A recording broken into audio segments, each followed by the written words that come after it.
children and adults, I hope you're well. In this video we're going to learn how to add a pop sound using the pop block and also revisit the wait function using the wait block. The story behind today's project is Kitten brings in a rabbit for show and tell. So Kitten's going to be in their classroom, so we are going to add the classroom background to start with. Next we are going to add the character, which is the rabbit character. There we go. Now the rabbit is quite big, so what we're going to do first of all is if we go to the purple category and add the shrink block into the programming area, if we press that, it actually makes the character start a bit smaller. This is not dependent on the program, it's just how we can manipulate the characters before actually we use the program on them, if we want to make them bigger or smaller or what have you. So now we're going to actually start coding and programming the rabbit. So we're going to go to the yellow category first of all and select the green start flag.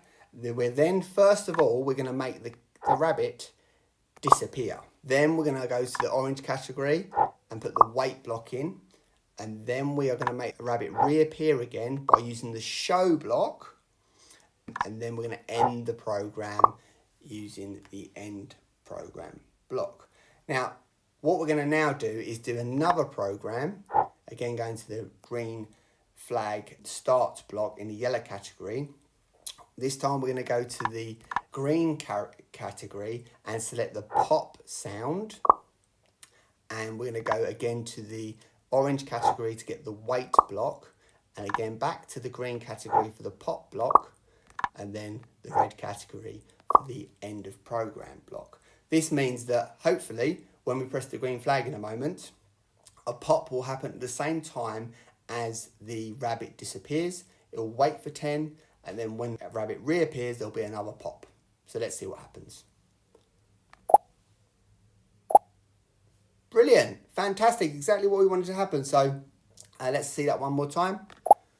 Pop, the rabbit disappears, pop, and it reappears again. Fantastic.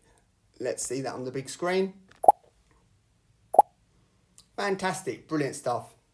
Remembering that shrink function that we used at the start has not affected our program at all.